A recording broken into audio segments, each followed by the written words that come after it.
Hi, my name is Cameron Skaggs, and the topic that I chose to do my paper on was Theophanies in the Old Testament. So, first, you might ask, what is a theophany? Well, a theophany is a manifestation of divine presence that is accompanied by an extraordinary display mediating that presence. In other words, a theophany could be considered a visual manifestation of God. And theophanies show us that God comes to us and that he desires to have communion with us, with his people. And in the New Testament, actually, in the book of Colossians, chapter 1, it states that God is, in fact, invisible. However, in the Old Testament, God has been known to make himself visible through theophanies to his people. And in a theophany, God is present both in his speech and in some sort of unusual visual display. So the significance of theophanies to God's people. God is not just present in theophanies. God is always present, but a theophany presents a chance for God to show his people that he is still with them. And when appearing in a theophany, God is using examples of what people know and what his people could relate to in order to be in communion with them. God appears in theophanies in the Old Testament in 8 different forms, but it is important to remember that God is in no way limited to the ways that he chooses to present himself to his people. The first form of theophany that God presents himself through is God in the presence of a thunderstorm. And the main story involving this would be the thunderstorm on Mount Sinai. This story is found in Exodus chapter 19, and it is when Moses and the Israelites, they get to Mount Sinai, and Moses ascends the mountain where God is dwelling on the top of the mountain, and he will end up coming back down with the 10 Commandments in hand. And this is powerful because a thunderstorm vividly exhibits God's power and God's kingship. The thunderstorm on Mount Sinai, it both evoked fear in the Israelites, but it also invited communion among God's people. The next form of theophany is God in the presence of fire. So there's 2 different ways that God presents himself through fire. First is just simply God's presence through fire. And this is most clearly shown in the story of Moses and the burning bush. This story is found in Exodus chapter 3. And it is when the first time God calls Moses to go and free the Israelites from the Egyptians. Moses stumbles upon this bush that's on fire, yet it's not consumed by the flames, and God speaks out of this bush. So this is how God uses fire to illustrate being among his people, but God also uses fire to demonstrate his power. And the main story involving this is found in 1 Kings chapter 18 when Elijah defeats the prophets of Baal with fire. And how he did it, he built this big altar of stones and wood, and they drenched it in water and had an offering on top. And the prophet Elijah prayed to God for God to send down fire, and God did send fire from heaven, and it not only consumed the offering, but it consumed the entire soaked altar. And this fire can clearly symbolize both purification and destruction. And God uses fire to demonstrate his potential power, both to Israel and to Israel's enemies, as in the instance to the prophets of Baal. The next form of theophany is God in the presence of a cloud. And the main story of this would be the pillar of cloud that led the Israelites out of Egypt by day, and it was a pillar of fire by night. And this story is found in Exodus chapter 13.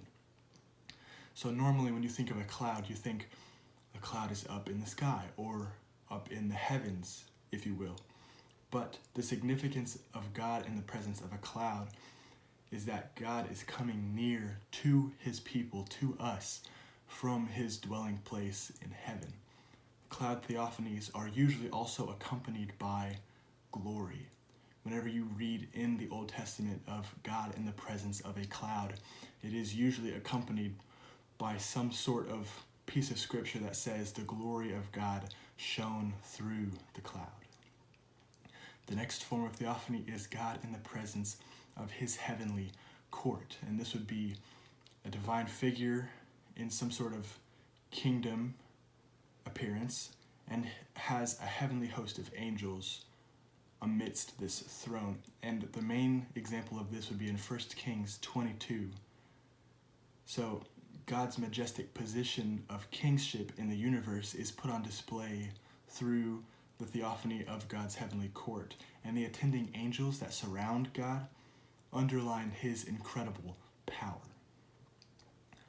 The next form of theophany would be God in the presence of a dream.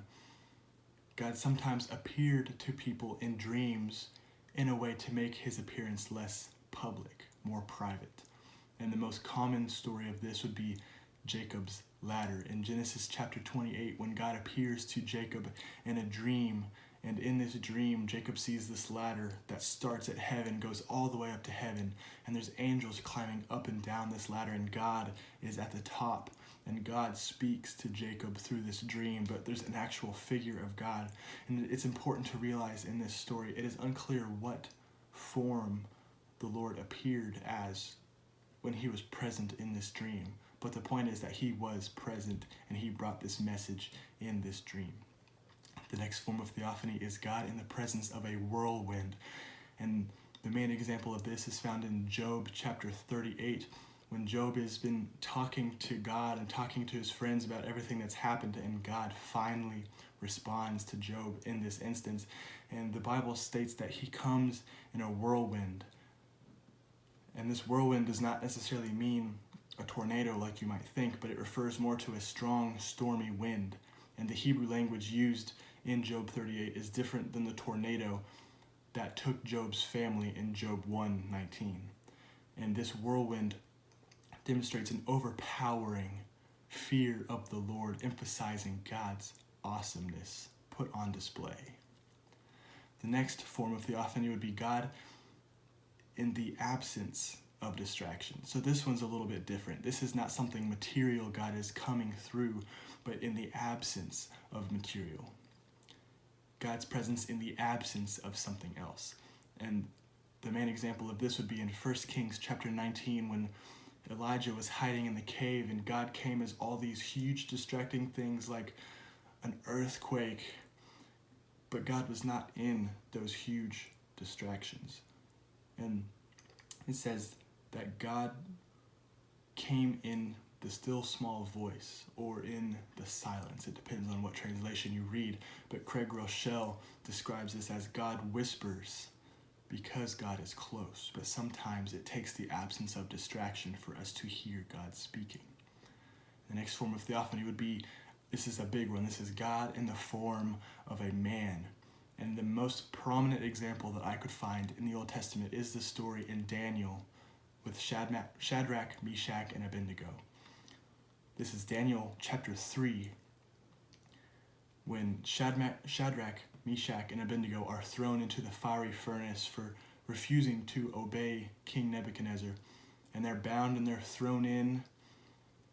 But soon the king sees 4 individuals unbound walking through the fire. And the Bible describes this 4th figure as a man. This would be a theophany of God in the form of a man. And this is significant because God created man in the image of God. And while all appearances in the Old Testament of God in the form of a man may be temporary, all of these anticipate the permanent coming of God in human form in the New Testament, which is the incarnation of Christ. So, in conclusion, God is in no way, again, limited by these forms which he chooses to appear as. He is just appearing to his people in a way that they can relate, that they will recognize. And God is, in fact, more powerful than all of these theophanies put together. But each type of theophany reveals something special about God's character. And the final permanent theophany is Jesus, the Son of God in the flesh. And some may not even consider this to be fully a theophany because it's more than a theophany. This is the merging of God and man, the ultimate theophany.